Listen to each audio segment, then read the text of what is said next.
Well, guys, I don't know about you lot, but I thoroughly enjoyed game week 26. What a fantastic round of results. Yeah, I'm just sat here really smug as a Liverpool supporter. Commiserations if you're an Arsenal supporter or a Man City supporter, or an Everton or a Man United supporter, but things are looking good for the Reds. And joining me on this little fun podcast, and hopefully he's gloating as well. It is my co-host Ben. Ben, welcome to the show. It's a good weekend of football. We're back on track. I'm buzzing to just even talk about this one. I feel like I've got so much to talk about and just kind of be happy with. It's been a bit of a stressful week, I think, for some fans. So it's good to finish it on a positive. Yes, I think obviously we went into this game after that 2-2 draw against Aston Villa, which a lot of people were left quite aggrieved and quite disappointed with. But Ben, you did say you've got a lot to speak about, so let's start with the main place, Etihad. Manchester City 0, Liverpool 2. Hit me with it. Mohamed Salah, I guess, is the best place to start. I mean, I had a friend who doesn't support Liverpool text me. I think it was about half an hour in. He's just like, Salah is the Premier League's greatest of all time, which is it's meant he's in that conversation now without a doubt. I think he's definitely at least top three, and I think I saw a stat earlier that this is the 11th time that he's scored and assisted in the same game, and Hazard only managed to do that 10 times across his whole Premier League career. So yeah, and I also saw another stat that was goals and assists in the Premier League this season. Jack Grealish's total is 1, and Mohamed Salah is averaging 1.5 per 90. So yeah. Madness. I'm glad you brought the numbers, keeping this show a bit highbrow. That's what Ben is here for. I mean, for me, Ben, the game started and I felt like, it was almost like Man City had a point to prove with them crashing out of Europe, and I felt like they had a lot of pressure. We saw Doku having some moments against Trent. I felt like Liverpool were trying to settle into the game. I don't want to talk through phase by phase because we've got the Raw podcast for that, but for me, what I found really impressive was the fact that first of all, we scored from a set piece, a corner, which is, I think we can all agree, were pretty dreadful. But for me, it was more the fact that Liverpool got their chances and they were quite slim to begin with, and we took them. And I think for me, that was the biggest takeaway from it. And Mosla scoring off that corner as well. It just felt so jammy from his perspective because obviously he took a wild deflection. But I was like, I'm so used to him being so composed and crisp and, ball placement. And your thoughts on that one, the way how Liverpool just kind of turned it around and, I think put Man City on the back foot. Yeah, I mean, the whole game wasn't very pretty. I think we can all agree on that. But I'm sure I saw a stat that Liverpool scored the least set-piece goals this season, from corners. And we've been crying out to just try something like that because obviously the whole plan of just smacking in the middle and hoping Van Dijk and Canate get their head on it just isn't working. And I saw Szoboszlai's interview after the game where he said it wasn't a great assist for Salah. I think his touch into Salah is pretty much perfect. That's so hard to kind of direct it with the right speed directly onto Salah. And yeah, it was a great goal. I know it takes a deflection and it is a little bit jammy. I see it's a bit of a scruffy goal, but it's really well worked. It's about time we kind of use something like that because every other team seems to do it against us. Indeed. And we've got some fans here, LFC fan forever now, you're going to believe us. Yep, we know that chant. We heard it ring around at the Etihad. I think the whole Szoboszlai comments, I feel like Arne Slot's really rubbed off on all of them because that's something what Arne Slot would say, like, I can do better, I can be better, I'm never quite satisfied.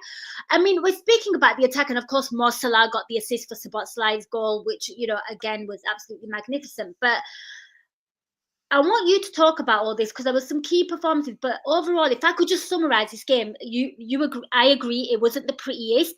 It felt like for me, it was a performance of potential champions. Yeah. It was disciplined. It was composed. In the second half, Man City had an awful lot of the ball, but I think the XG was so low, they weren't really causing much of a threat. I also feel like Liverpool were probably positioned in a really good way in terms of defensive setup. Great to see a clean sheet. I think the last one we had, am I right in thinking it was Bournemouth? Yeah, I think so, yeah. Yeah, so Great to see a clean sheet, but for me, it was just an overall really, really professional performance, and I really liked Arne Slot's subs as well. Yeah, I thought the game plan on the whole was pretty much spot on. I mean, people look at the stats, and yes, I had more shots, I had more possession, but they were so not threatening at all. I mean, the only threat that they really had was Doku against Trent, and that was kind of the one. I mean, Trent was kind of inviting it, but even then, like, Doku's done this to us before, where he beats players, but his end product's rubbish, and I just don't think it was ever really in doubt. And obviously we got close to getting the third one when Szoboszlai. I thought Szoboszlai was brilliant today. Yes. I think there was a couple. I think Robertson as well. I think he started to get a bit tired just before coming off. I thought Robertson was so much, but I actually thought Robertson was quite good against Villa as well. So I think there's a few of those players that maybe have a point to prove, and they're starting to prove. And hopefully we just take this whole belief that the fans have into the next few games and really like put the sword down in this title race and get it done as soon as possible, because we have a Champions League to go after as well. We do, and it's quite a big one. But Ben, we are 11 points clear. You and I briefly spoke, but briefly because obviously we were so engrossed in the game. And I'd like to know obviously what listeners and how they feel. But I think obviously we won this game because we were talking whilst this game was going on. I reckon if we beat Newcastle, for me, I'm in my head it's done. Yeah, I struggle to see. Don't quote me on this because I saw it on Twitter, but I think 7 of our last 11 are at home as well, which is a huge advantage. And to be fair, I actually think we played better away from home than at home. But with the Anfield crowd, you don't expect us to drop points really. With what's on stake here as well, you know, like obviously the fans missed out on the whole thing with when the pandemic hit and stuff. So I think they're even more up for it than the players. Yeah, I agree with you. I think if we win on Wednesday, and obviously Arsenal have a horrible away game at Forest at the same time, I think that could be the night where, I know we're all singing the song now and really enjoying it, but I think that could be the night where we kind of absolutely crush Arsenal's hopes of even getting back in anywhere close to us, really.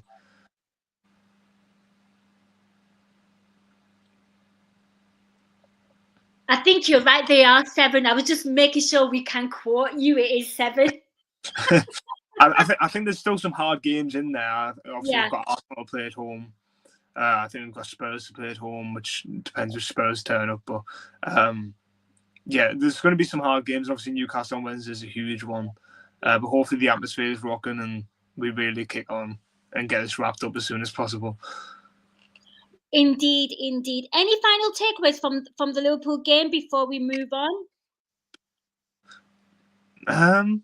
Not really, no. I just thought City were really poor again. I thought Ford, and it's like that is the game we've been saying all season, but he really has to kind of like take the game. But I thought he was really poor for them, and obviously De Bruyne as well.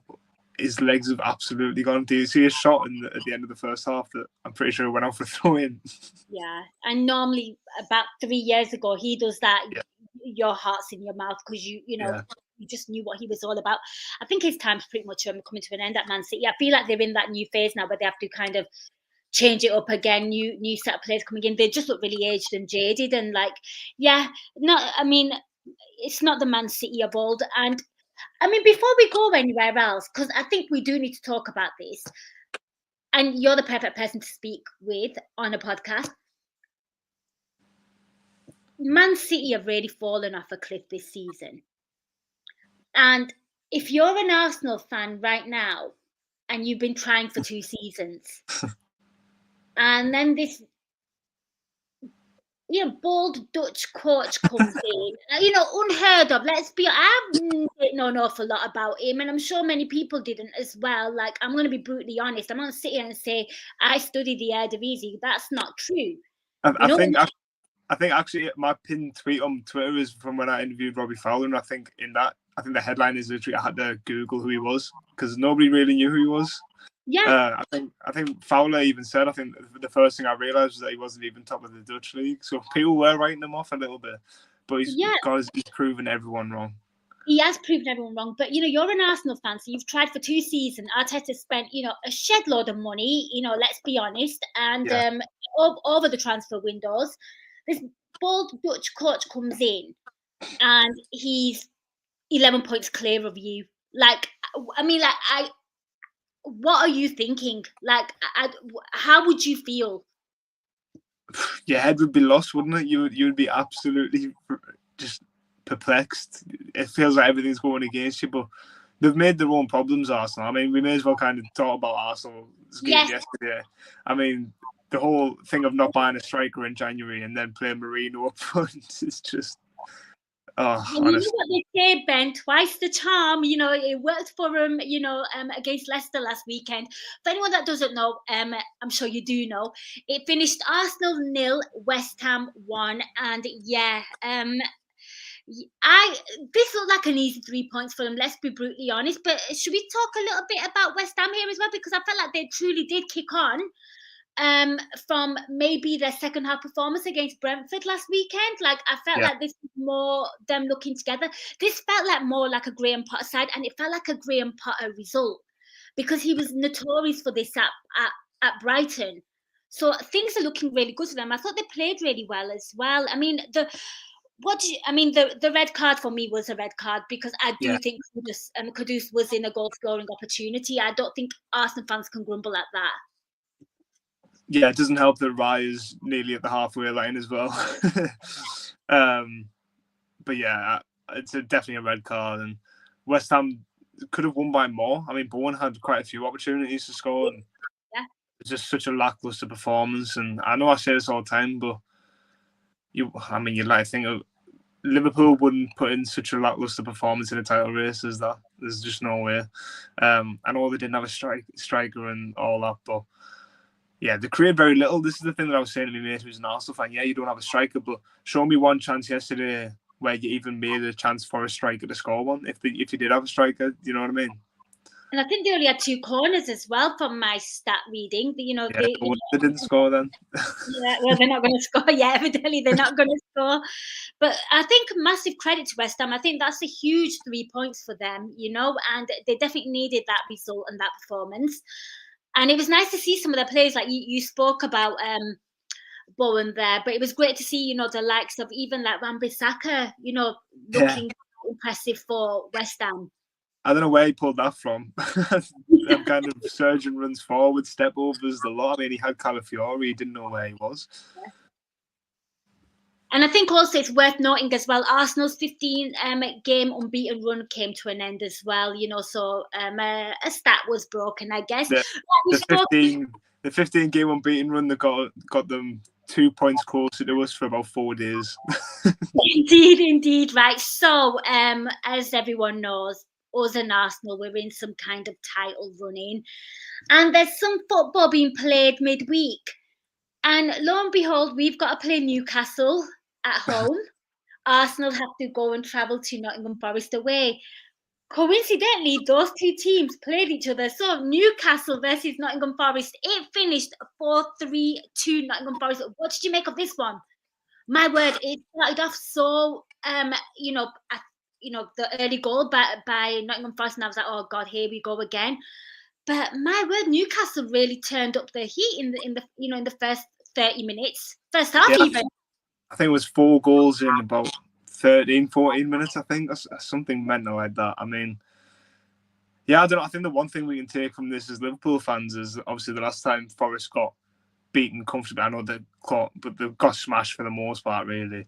They then won 7-0, so hopefully they beat Arsenal 7-0 during the week.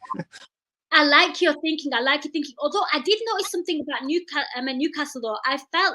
I do feel like though Nottingham Forest were an absolute shambles, shambolic defensively, and the goalkeeper was just flapping at everything. But one thing I did notice was Anthony Gordon and co kept really attacking Nottingham Forest on the right. And I feel like that is maybe something that Liverpool will have to be mindful of. And I felt like maybe Man City were doing it today against Trent. Yeah. A lot of teams tend to do that anyway. I feel like it's their kind of go-to tactic against Liverpool. But one thing that really impressed me today was there was a lot of hard work from our players, like the likes of Konate, Mo Salah as well, did a lot of running today. And I feel like maybe that kind of shift is going to be needed again, because I thought that was working really well for them. What did you make of the second half, though? Because they looked in cruise control, but I felt like they let the ball slip. I mean, it was almost squeaky bum time for them at the end, because they did finish 4-3. Yeah, well, funnily enough, a lot of Newcastle fans ended up being quite angry after the game, and Bruno Guimaraes actually got a lot of stick, and he has done for the past few weeks. I know you think of Newcastle and he's one of their best players, but he seems really, really tired. And they're kind of worried about by the time the final comes round, how much more tired is he going to be if he's already tired. But yeah, I don't know. It'll be interesting to see how they come out on Wednesday. Joe Linton wasn't back today, was he? No, he wasn't. So, thank God, because I don't want him playing on Wednesday. I'm sick of that midfield three. I mean, the bullied us at St James's Park, so hopefully he's missing again. But I fancy our chance on Wednesday against them. Yeah, I think so. I had a little theory as well. I did tweet it because obviously Nottingham Forest were wearing light blue shirts, weren't they, away from home? And Newcastle came out really aggressive. And I was like, you know what? They maybe saw the City colours and it really, really fired them up. But, like, oh, finally, like we can get some revenge. But yeah, I thought they made more hard work of it than what needed to, even though they were in control for, like, I'm going to say 90% of the game. Yeah. Just to sneak those really stupid goals, it kind of gives opposition a thought that, hang on, you're not able to close out games. But again, a huge 3 points for them. Ben, we've spoke about that one. Where should we go next? I felt like that one did need speaking about. Let's do Everton Man United. Oh, let's do. Like 12:30 kickoff. Yeah, it wasn't bad for a 12:30 kickoff. It wasn't too bad. No, it wasn't.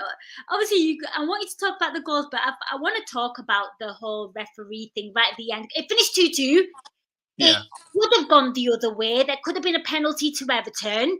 What did you make of that? Because the ref gives a penalty, VAR steps in, but VAR should only step in if it's clear and obvious. Now, don't get me wrong, Ashley Young did dive, but there was contact on both players. On Young, it wasn't clear and obvious. Like, I felt like that's a penalty denied. I mean, I'm not keen on both teams as a Liverpool supporter, but if I'm being real. I think it's a tricky one, isn't it? Because I think if the referee doesn't give it, I don't think VAR would overrule and give one. So the fact that they've overruled it to not give one is a bit strange. But I just think Young doesn't do himself any favours the way he flings himself. I really don't. But yeah, I thought it's a really sticky one because I think if it's giving you understand, if it's not giving you understand as well. So I think United definitely got away with one though, and it was De Ligt, I think, wasn't it, who pulled them back. Yeah. It's such a De Ligt thing to do, just yank someone. And I think Maguire tried getting in on the action as well. I think it was quite comical. But Everton, for me, it kind of felt like a game of like two halves. Well, actually, 70%, I'm going to say Everton were good. They got their 2 goals in the first half. I felt they switched off a little. The first shot on target in the second half was by Bruno Fernandes. It was that free kick, I believe. And Ugarte getting his first goal for Manchester United. I will say one thing about Man United. I still think like the manager seems really stubborn. Yeah. And I don't know if that's necessarily a good thing or a bad thing, but if you've got these set of players and they really don't look like they know what they're doing, you're a coach. You have to work with what you've got. Yeah, I was talking about this yesterday, and I get it's a bit like Andrew again, isn't it? It's like Andrew all over again. Yeah, like I get the whole thing of that's how you want to play long term, and you don't want to kind of swerve from that. But on the other hand, if you don't change, you're not going to be there long enough to implement the long term stuff. You've got to change at this point to keep your job, because if they'd lost yesterday, you'd have been under serious pressure. And I still think he is. It's not a good result. And I heard his interview after the game. He was very, very honest, saying the players are over the moon, but I'm definitely not. So yeah, I don't know. I think they kind of got saved by. We've seen it so many times this year where Fernandes or Ahmad have saved them, and yeah, they're clinging on. And I think they're kind of lucky that the 3 beneath them are so bad that they're not kind of closer to the drop. But obviously they'll be fine. But yeah, I don't know. It's just so uninspiring. Yeah, Moyes did it again, of course. I mean, Ben, you kind of touched on there about Amorim and potential trouble for him. I honestly this is where maybe you and I disagree, because I don't think he is in. He would do well in Serie A. I agree. I think he would. I don't think he would be in trouble, because where are Man United going to go from here? Like, their reputation is literally in the mud. They've got no money. it almost, I don't think they can do an awful lot. Yeah, it's one of those where he's kind of blessed by how bad the situation at the club is. He's kind of been a bit of a free pass. Because obviously any other manager at any other time getting the results that he's getting would be. But yeah, I get what you mean. Kind of, there's probably no point. Obviously, he needs to have a. I think they'll be all right once he has a full summer at the club and he can bring in the players that he wants. But I mean, we said it. I remember doing the podcast the week he got appointed, and we both said the players that he's got at the minute, it's just not going to work at all, and it's just not. Absolutely, and I do think though, like, he's coming in and he's saying I'm not happy, and he constantly says that we're really poor, and he constantly just says these things. I'm sat there and I'm thinking, why did you not watch Man United play before you took the job? Like, did you not do your scouting? Did you not know what horrors you're going to inherit? Like, don't be shocked. Like, you need. But I do find it quite telling that I read something that he didn't want to take over till the end of the season. He was really pushing to wait until the end of the season before coming in. Kind of United were like, we need you right now. So I think he kind of did know what he was getting himself in for, and he's just finding it harder than probably what he might have anticipated to turn around. But I do think you've just got to change it for now and then start next season fresh and implement your ideas then. But until then, you've got to try and build up some momentum and get some kind of rapport with the fans, because there's just no kind of synergy between them at the minute. It's so disjointed. Is very disjointed, right? We've spoken about Everton. I mean, Everton look pretty decent, so things are looking good for them. So yeah, we've spoken about that one. Ben, which one next? Let's do Aston Villa Chelsea. Oh, 5:30. Aston Villa 2, Chelsea 1. The two new boys combining for Aston Villa there, Rashford and Asensio. I mean, Chelsea took a really early lead. Yeah, I was actually it got to me that they were winning, because I was thinking if they go to Villa Park and win after we drew there, it would just really annoy us. But yeah, I mean, Villa brought back in quite funny circumstances at the end. Oh God! I mean, I can't believe what happened with his hands. I mean, that's another keeper that's cocked up for them. I mean, I don't know how you spend so much money and buy so many keepers and not one of them be good. Like, there's something wrong there. Like, I just can't wrap my head around it. And Rashford looks like he's doing really well there. It's almost like he's not. It's almost like he knows that he does not want to go. To me, it feels like I know I do not want to go back to Manchester United, but I also don't potentially maybe want to stay at Aston Villa as well. That actually all depends on what kind of relationship he has with Amorim and the team. But it feels like he's playing for a big move now. And he used to do that Man United for contracts as well, to be fair. Yeah, I think he's playing for his career, because I think if this move doesn't work for him, then like, where does he go? Because I know obviously there's rumours that Barcelona want him and he wants to go to Barcelona, but if he goes to Villa, obviously it's looking quite good so far. But if he went to Villa and it goes wrong, then honestly, I don't know where he would have went after that. So yeah, I think there's a lot on the line for him, and he seems to just be enjoying his football a bit more. He just seems to be playing so much more freely. And I think that's when you get the best version of him, is when he's just playing his football and not feeling the pressure. Because I think at United, with the way he came through the academy, all the eyes want him to be the guy to turn it around. And I mean, first of all, I just don't think he's good enough to do that. And I think it was a bit unfair to put all the pressure on him to do it as well.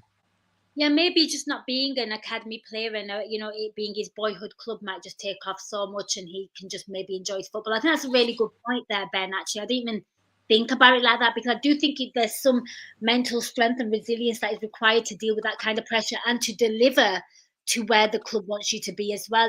Only certain players do it. So many come through the academy. Only a certain amount can hit those heights all the time. I mean, to be fair, he has done well. He did make it through Man United, but yeah. I think Chelsea, though, things are not looking great for them. Of course, they lost to Brighton away, and they've lost again. And Europe's on the line here for them. Yeah, I mean, they looked nailed on to be top 4 at one point, and now looking. Obviously you're expecting Forest to bounce back after today, and Newcastle look like good, well, better than Chelsea, that's for sure. And City, I know they look poor, but they'll still manage enough wins, you'd think, to get in the Champions League. And then losing to Villa, I mean, Villa's obviously made ground on them, so they're in such a bad run at the minute. I saw that they come out and said that Maresca's not under any pressure, but yeah, I don't know. It's such a bad run of form for them. With those owners, I don't believe that. Yeah, Yeah, yeah. With that owner, I don't yeah, believe that. taking the same. Absolutely. Right, Ben, shall we move on? I want to do the Friday game. I don't know about you, Ben. I love a Friday game because for me, it sets the tone for the weekend. Monday night Yeah, football, for me, like I just want closure. Like if your team's like, you're like, I can't deal with more football. It's a Monday. I just, it's been a long day. I just, but I feel like a Friday night game kind of really eases you into, yeah, football's coming, But this yeah. one, Leicester Especially if it's City, a good game. hey? Yeah, it was such a weird, like you say, Friday night football is great if it's a good game, and like you kind of left that one thing and like, oh, that's a fun game to watch because I mean Leicester just can't defend that all, and Brentford, that's 4 away wins on the bounce for them now, and they had Yeah. the worst away record in the league at one point, and I'm pretty sure the record in Premier League history, like since they came to Premier League, was 2 up until this run, so they've turned it around completely. They have, and I think for me, of course, it finished 4-0, but it was just Brentford, just obviously their main guys, just absolutely bringing on a masterclass, and of course Carvalho scoring as well. But yeah, for me, I think Leicester. If I can just focus on them for a moment, I mean, Cooper came in right after Enzo Maresca left. He didn't have an awful lot of time with them. He wasn't really allowed to put his ideas across. We know he's a success with Championship sides because of what he did with Nottingham Forest, but there was only such a place where he could take them. And now they bring in Ruud van Nistelrooy, and I just feel like they've not really. If do you know what I'm trying to say? I feel like maybe they were just a little bit premature with Cooper because I feel like it was inevitable that Leicester are going to go down. But I think that manager would have been great to take them down and then bring them back up and have that. At least that's my takeaway from it. I'm sure people will disagree, but that's what I would have thought. Yeah, it was always going to be a risky one. I think Cooper's more capable of setting up a team to not get beaten. That's the first thing when you're down there. Whereas Ruud was always going to come in and try and play this fancy football, but they're just getting tore apart at the back of them, and I just don't see any way that they stay up now. No, absolutely. Right, so I've spoke about that one. I wanted to get the Friday game done. Which one now? We've got 3 games, Ben. We've got Southampton, Brighton. We've got Fulham, Crystal Palace. And I think the last one, oh no, we've got 2 more. We've got Bournemouth, Wolves, and we've got Ipswich, Spurs. Ipswich Spurs was an interesting one. Go for it. It's 4-1 to Spurs, by the way. Yeah, I didn't think it was a 4-1 game, but I thought Spurs were really ruthless. I thought Son, I mean, I know it's Ipswich, but I thought Son looked a lot more like the old Son. And Kulusevski, his finish for, I think it was the 4th goal, wasn't it? Brilliant finish. He's such a good player. He's fantastic. But yeah, it's funny you say the scoreline did flatter because I thought Ipswich had some pretty decent chances, and obviously they scored a goal that was offside as well. I think it was a couple of goals that they scored offside, if my memory serves me correct. But Ipswich did look like they were up for it. But like you said, I think McKenna talked about it as well, that they were just a bit more ruthless and clinical, and we were kind of falling asleep in defence. But yeah, 4-1. Worrying things for Ipswich is another home game loss. I don't think they've won a league game in the calendar year 2025. So, these are things that they need to sort out pretty quick. But yeah, 4-1 it finished. Which one next, Ben? While we're down there, Bournemouth Wolves, because that's a huge win for Wolves. Massive. Talk to me about it. They deserved it as well, from what I saw. I think the red card is a red card. I've seen some people saying there wasn't a red card because of there's not much force, but when you catch someone that high, it's going to be a red card. And then Cunha, he's brilliant as well. I think there's been a lot of kind of podcasts on Anfield Index over the week about transfers, and Cunha's been mentioned a lot. And I do think he's the closest thing to Firmino that we could get. And 60 million release clause. I just wonder whether we will move from in the summer. Indeed. You know what, though? It's really interesting because you're speaking about, again, VAR had to upgrade his yellow card to a red card as well. And for me, this one was a game-changing event because it was 0-0, and it was literally 3 minutes after that Cunha scored. And it wasn't one of his like delicious long-range shots. He was quite close in goal, and the defense was all over the shop, and he just kind of has composure and puts it past the keeper. As for the Lewis Skelly one, for me, it was like Arsenal, you're already losing. So for me, this one did kind of defy. Yeah. What happened. But yeah, it was a fantastic result for Wolves. Don't laugh, Ben, but I actually have a major soft spot for their manager. I love the way he just kind of gets really passionate with the fans. There's something endearing about him. I don't know. Pereira, the Wolves manager.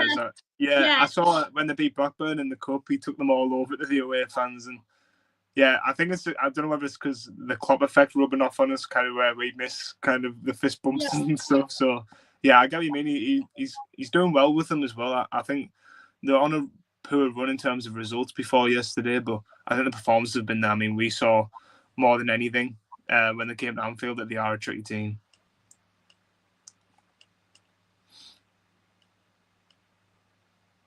I'm gonna carry on. Let's move on. We've got 2 more games, Ben, and I feel like we should talk about Southampton because I'm really obsessed with their XG, right? Yeah, it was kind of exactly how you imagined it going, wasn't it? I think. Oh, before you go anywhere, Ben, anyone that who doesn't know, it finished Southampton 0, Brighton 4, back on winning ways, back to back for them. Did anyone in hospitality predict that they're going to lose? I don't know. We'll have to check. I'll have to give that a Google once this is finished. Actually, I'll be surprised if nobody did. I would have said 3 or 4-0. So I wanted to ask you that. Right? Okay, so that's done. But yeah, it went exactly how you said, Ben. But shout out to Brighton. Pedro, Rutter, Mitoma, who's amazing. Hinchelwood, they all score. Do you want to know Southampton's XG? Go on then. 0.13 XG with 1 shot on target. That's so. I'd love to know. Obviously, I know XG is quite a new thing, but surely they're setting a record for like the least sort of culmination of XG in Premier League history at home as well. And it's not like a derby, but it's like a weird sort of, they don't like each other. You'd think there would be a bit more up for it than that, wouldn't you? Yeah, I think so. I do agree with you, but yeah, they just completely got steamrolled. Last one, Ben. Fulham 0, Crystal Palace 2. I think that is 2. Crystal Palace what do you say about them? So it's been a whole year for Glasner in charge, by the way. Marks it with a win, which is pretty epic.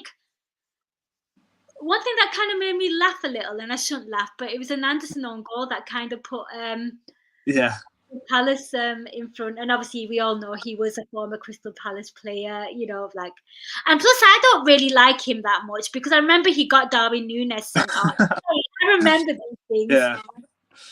Yeah. I thought Palace was so comfortable. That's not how I expected. I thought it would be really tight, kind of end to end. But Palace should have won by more, really. And Ezra gets a lot of the plaudits for Palace, and Mateta kind of gets this label of just being like a big lump up front that they just chuck it up to. But he's not. He's actually a really, really good player technically. Like the way he drifts past the defenders and some of the moments yesterday. I'll be surprised if he's still there next season, to be honest. Yeah, I think he had a bit of a hand to play in the Munoz goal, Medini Munoz's goal. I think he was involved in that. And I thought, the way, Munoz just kind of smashes into the roof of the net. I've got something alarming for you. 0 shots on target by Fulham. That's so unlike them as well. They've been quite good going forward this season. I mean, we spent a lot of the season praising the likes of Smith Rowe, Jimenez, and then you got Muniz to come off the bench. Harry Wilson's looked really good for them. Yeah, that's a strange one. I mean, it's not as if Palace have been brilliantly defensively lately. I'm a bit surprised that they didn't kind of put much pressure on them. Yeah, I agree. Right, so we have enjoyed this week of football. Obviously, there is some more football coming in midweek, which obviously you and I won't be covering because I'm guessing we've got other things going on, but things are looking great. Ben, any final takeaways that you kind of want to get off your chest? You just want to share? No, I'm quite relaxed this weekend. I wonder why. I wonder why. I really do wonder why.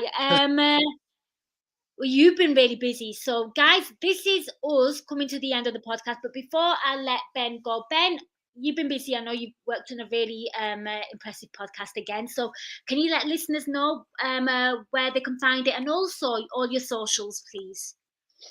Yeah, so there was another episode of the Academy podcast go out during the week. We spoke a lot about Dan's and obviously his move to Sunderland and this with his injury, a new wonder kid to look out for. I think he's 15. Maybe the next one. So the next. And yeah, and over the next week, if you keep check on my Twitter, Ben Pesco Journal, I'm talking to injury expert tomorrow to kind of work out how Liverpool have managed injuries so well and maybe where Arsenal have went wrong in that aspect as well. So yeah, that'll be quite interesting. Indeed. And guys, that is us. Thank you so much for listening. Thank you so much for joining us. We really appreciate it. We'll be back. We'll be back one weekend when football's on. Obviously not next weekend because it's the FA Cup and we get a break. But guys, thank you so much for listening. Hope you enjoyed the football. Hope you enjoyed the podcast. Till next time, take care. We'll catch you soon.